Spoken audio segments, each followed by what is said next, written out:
नमस्ते गुरुजी। जय गुरुजी। जय गुरुजी संगत जी।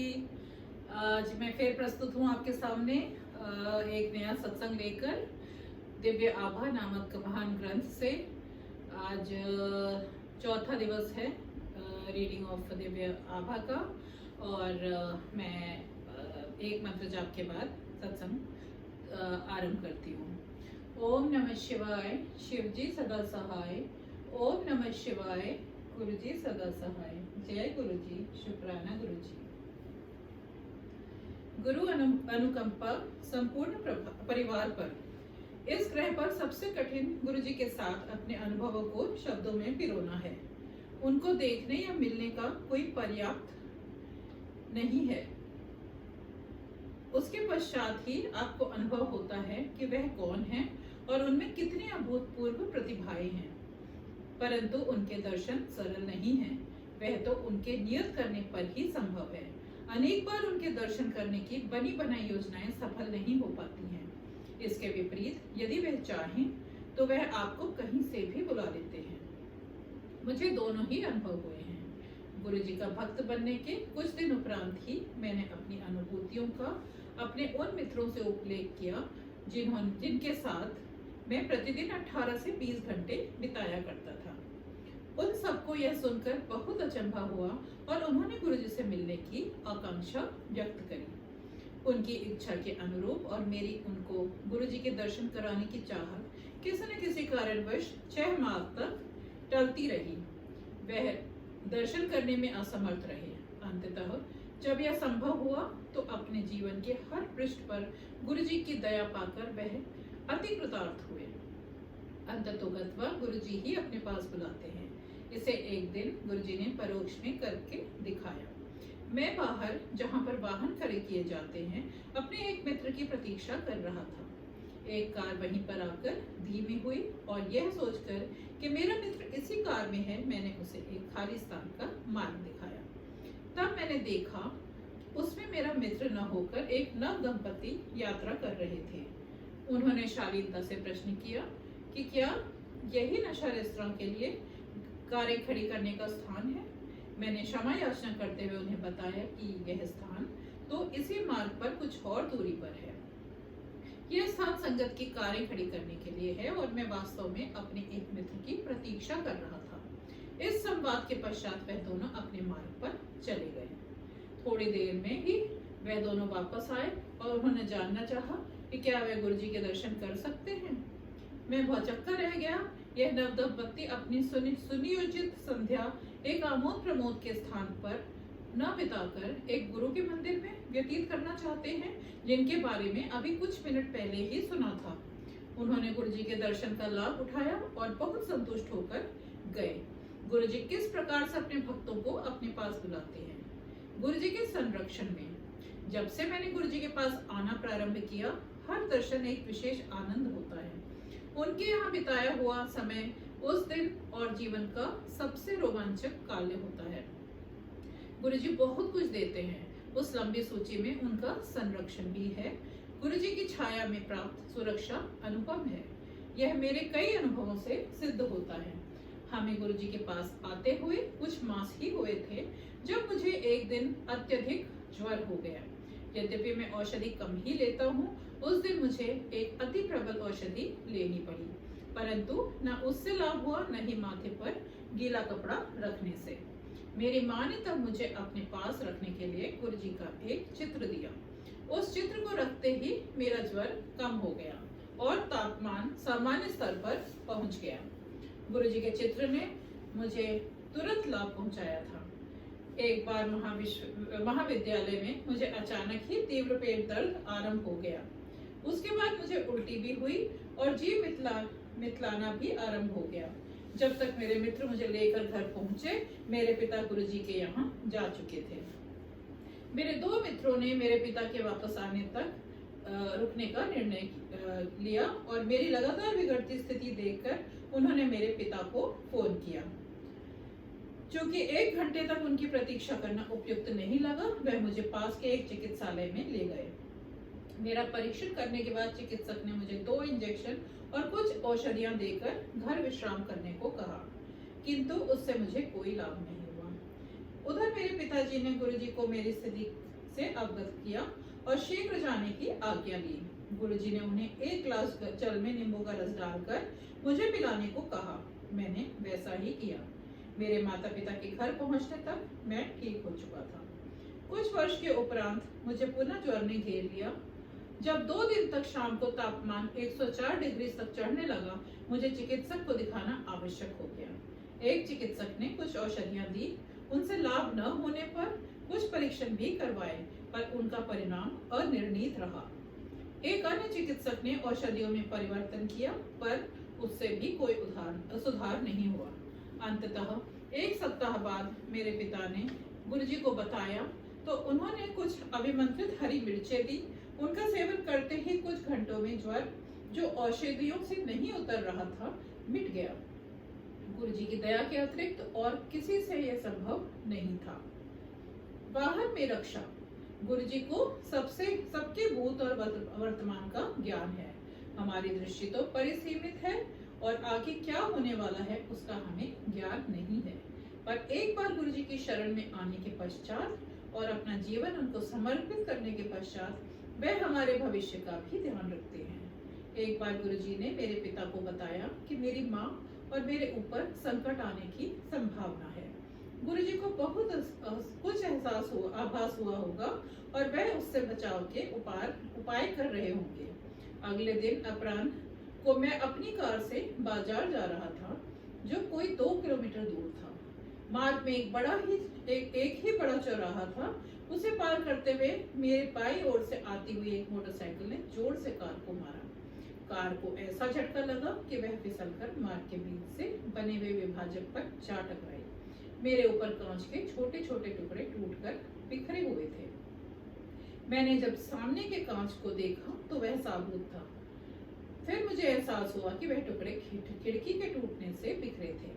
मैं उतरकर मोटरसाइकिल के पास गया तो उपस्थित भीड़ मेरे साथ सांत्वना कर रही थी। यद्यपि मैं बड़ी गाड़ी चला रहा था। मैंने चालक के नंबर लिए। उसके कुछ मित्र आकर उसे ले गए। मैंने भी आगे जाने का निर्णय किया। मुझे लग रहा था कि कार शुरू नहीं होगी, पर पहली ही बार चाबी घुमाने से वह चालू हो गई। मैंने बाजार जाकर अपना पूरा कार्य किया। जब घर पहुंचकर मैंने स्नान किया तो देखा मुझे एक खरोच तक नहीं आई थी। गुरुजी की दया से कांच के टुकड़ों से मुझे कहीं भी चोट नहीं आई थी। उस संध्या को जब हम एक संबंधी की कार में गुरुजी के पास पहुंचे तो गुरुजी ने मेरे पिता को कहा कि वह चिंता न करें, केवल कार ही क्षतिग्रस्त हुई है और यह ध्यान देने योग्य है कि बेटे को कोई खरोच तक नहीं लगी है। कार को देखकर कोई यह विश्वास नहीं कर सकता था कि उसके चालक को कोई चोट नहीं लगी है। कार को बहुत अधिक नुकसान हुआ था। उसका पूरा बायां हिस्सा बदलना पड़ा और इसको ठीक होने के एक सप्ताह का समय लग गया। केवल गुरुजी ही मुझे यह 100% सुरक्षा दे सकते थे। शीत ऋतु में एक संध्या को गुरुजी के यहाँ जाते हुए जब मैं कार चला रहा था, अचानक ब्रेकों ने काम करना बंद कर दिया। यदि वह नोएडा से दिल्ली जाते हुए व्यस्त यातायात में हुआ होता तो निश्चित ही घातक होता। पर यह घटना एक लाल बत्ती पर हुई जब कार बहुत धीमे थी। आधे मार्ग तक आ जाने के बाद हम न तो वापस जाकर कोई और व्यवस्था करने की स्थिति में थे, न ही आगे बढ़ सकते थे।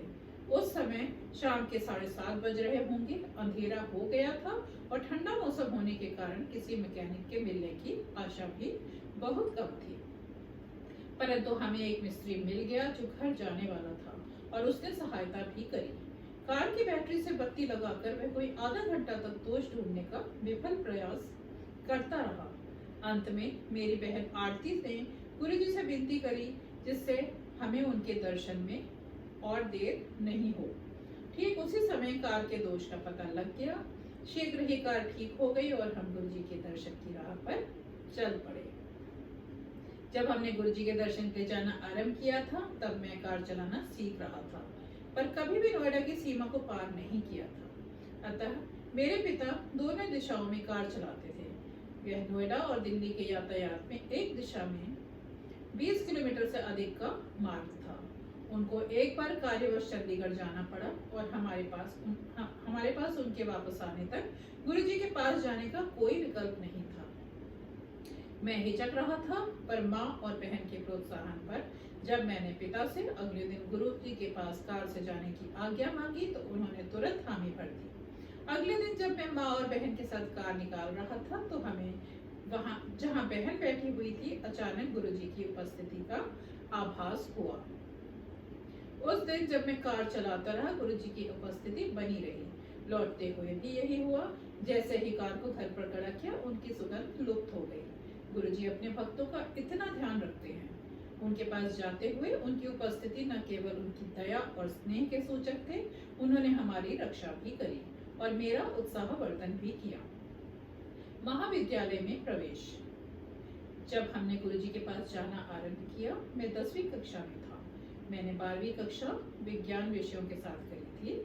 विचार यह था कि एक वर्ष में यांत्रिकी विद्यालयों की प्रवेश परीक्षा के लिए अध्ययन करूंगा।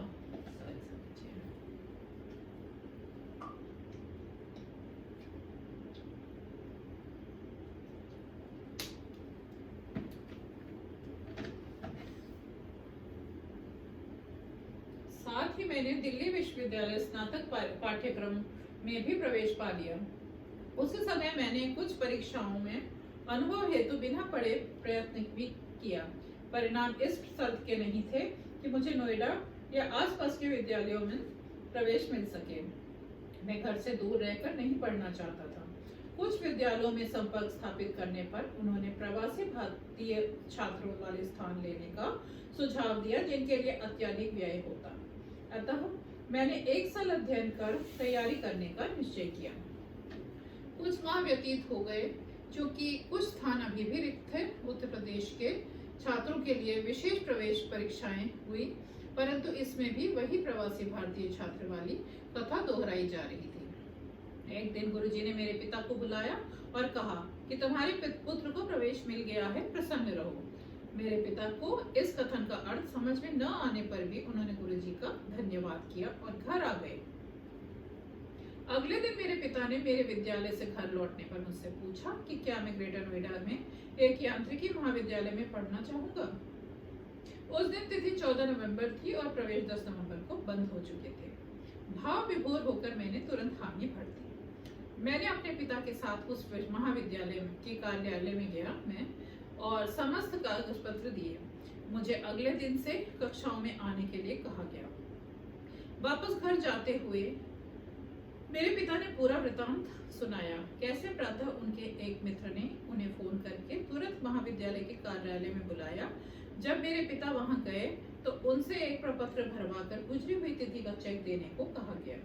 कुल राशि मात्र 24,000 रुपए थी, जिसमें से 19,000 फीस के थे और शेष लौटाई जाने वाली सुरक्षा राशि के लिए थे। उस स्थान पर सबसे कम व्यय था और हमें घर से बुलाकर प्रवेश दिया गया था। तब मेरे पिताजी को गुरुजी के कथन का अर्थ समझ आया। ऐसी है गुरुजी की माया। मित्रों पर गुरुजी की अनुकंपा। प्रत्येक व्यक्ति जो गुरुजी के पास आता है उसे गुरुजी की अनुकंपा किसी रूप में अवश्य प्राप्त होती है। आशीष, योगेश और मुकेश मेरे अच्छे मित्र हो गए थे। कुछ प्रारंभिक बाधाओं के पश्चात उनको गुरुजी के दर्शन हुए, उनके कमल चरणों में स्थान मिला और कुछ अद्भुत अनुभूतियां हुई। हमारे महाविद्यालय में 6 सत्र होते थे। अनुत्तीर्ण होने पर 1 वर्ष के अंतराल पर पुनः उस सत्र की परीक्षा दे सकते थे, परंतु यदि उत्तीर्ण होने के लिए 10 अंकों की आवश्यकता होती थी, वे दे दिए जाते थे। योगेश के 11 नंबर कम थे, अतः नियमानुसार उसे 1 वर्ष की हानि होती। 1 माह उसे बहुत परेशान रहना पड़ा क्योंकि अगली कक्षा में आने की अनुमति नहीं मिली। एक दिन उसने गुरुजी से सहायता के लिए प्रार्थना करी और ऐसा करते करते वह सो गया। जब वह सोकर उठा तो वह अपने स्वप्न को लेकर प्रसन्न चित्त पर असमंजस में था। उस समय उसने हमें कुछ नहीं बताया। अगले दिन समाचार पत्रों में विश्वविद्यालय परिषद की बैठक में हुए निर्णय का वर्णन छपा हुआ था, जिसमें उन्होंने सब छात्रों को 4 वर्ष में एक बार 15 नंबर देने का निश्चय लिया था। इसी प्रकार योगेश का वह 1 वर्ष बच गया और तब उसने उस स्वप्न की चर्चा की। स्वप्न ने उसकी माँ उसे गुरुजी के पास ले गई और योगेश की अशांति से अवगत किया। गुरुजी ने उनको चिंता मुक्त रहने को कहा। यह स्वप्न परिषद की बैठक से कुछ देर पहले ही आया था। उसके पश्चात बैठक में निर्णय निश्चित ही गुरुजी के हस्तक्षेप से लिया गया होगा। प्रति सत्र में परीक्षाओं से पूर्व हम गुरुजी के दर्शन की अभिलाषा रखते हैं। मैं अपने परिवार के कारण उनके दर्शन सरलता से कर लेता था, परंतु मेरे मित्रों को उनके दर्शन के लिए विशेष प्रयास करना पड़ता था। आशीष पर गुरुजी के दर्शन से विशेष प्रभाव होता था। दर्शन के उपरांत वह अपने सब विषयों में उत्तीर्ण हो जाता था। यदि दर्शन नहीं हो पाते थे तो वह एक या उससे अधिक विषयों में रह जाता था और उनमें पुनः परीक्षा देनी पड़ती थी। गुरुजी की कृपा से विद्यालय से निकलते ही मुकेश हनीवेल नामक एक अति प्रसिद्ध कंपनी में कार्यरत हो गया। वहां पर उसका प्रशिक्षण काल 1 वर्ष का था। उस अंतराल के बाद वह अति उत्सुकता से अपने स्थायीकरण की प्रतीक्षा कर रहा था, परंतु जब 2 माह उपरांत भी यह नहीं हुआ तो वह गुरुजी के पास 14 अप्रैल 2005 को आया। उसने गुरुजी के दर्शन कर प्रसाद लिया और चला गया। अगले कार्य दिवस 16 अप्रैल को उसे अपने स्थायी होने की सूचना प्राप्त हो गई। वास्तव में गुरुजी अपने आशीर्वाद से सब संभव कर देते हैं। मेरे अंकों का पुनरावलोकन। मुझे तीसरे अर्धवार्षिक सत्र में एक विषय में 30 अंकों के स्थान पर केवल 19 अंक मिले थे। वह चौंकाने वाली घटना थी, क्योंकि परीक्षा के उपरांत जब मैंने अपने अंक जोड़े थे तो मुझे सरलता से उत्तीर्ण हो जाना चाहिए था। यह मैंने अपने अभिभावकों को बताया और साथ में यह भी कहा कि यदि इस समय मेरे केवल 19 अंक आए हैं तो संभवतः मैं इस विषय में कभी भी उत्तीर्ण न हो पाऊं। मेरे पिता ने जब यह बात गुरुजी को बताई तो उन्होंने पुनः निरीक्षण का आवेदन करने की सलाह दी। अगले दिन मैंने वही किया। उसके अगले दिन विद्यालय में किसी विद्यार्थी के अंकों के बदले जाने की सूचना थी। मैंने तुरंत महाध्यापिका के पास गया तो मेरा नाम सुनकर उन्होंने कहा कि अब मेरे अंक बदलकर 53 हो गए थे। अति प्रसन्न होकर मैं पुनः निरीक्षण का आवेदन वापस ले लिया और गुरुजी का हार्दिक धन्यवाद किया। बाद में हमें पता लगा कि संपूर्ण राज्य में वहाँ 120 के आसपास महाविद्यालय हैं और प्रत्येक में कई सौ विद्यार्थी हैं। केवल 5 विद्यार्थियों के अंक परिवर्तित हुए थे और सबके ऊपर की और संशोधित नहीं हुए थे। गुरु कृपा से मैं अत्यंत भाग्यशाली था। मेरे इन थोड़े से अनुभवों से गुरुजी की असीम क्षमता और निस्वार्थ भाव से अपने अनुयायियों को सदा आश्रय देने की परंपरा दृष्टिगोचर होती है। जब भी कोई भक्त अपनी व्यथा में गुरुजी की प्रार्थना करता है, गुरुजी सदा उसकी सहायता करते हैं। मूल सार यही है कि यह जीवन गुरुजी को समर्पित कर दे। वह तो प्रेम और स्नेह के अंतहीन स्तोत्र हैं। प्रार्थना करता हूँ कि उनकी हितकारी दृष्टि सदा हम पर बनी रहे और वह हमें सदा अपने चरणों में स्थान देते रहे। ओम नमः शिवाय। शिव जी सदा सहाय। संगत जी, ये सत्संग था अरविंद सिंगला अंकल फ्रॉम गुड़गांव का, और इसी के साथ मैं अपना ये सेशन आज का यहीं समाप्त करती हूँ। एक बार फिर मंत्र जाप करते हुए। ओम नमः शिवाय। शिव जी सदा सहाय। ओम नमः शिवाय। गुरु जी सदा सहाय। जय गुरु जी। शुक्राना गुरु जी।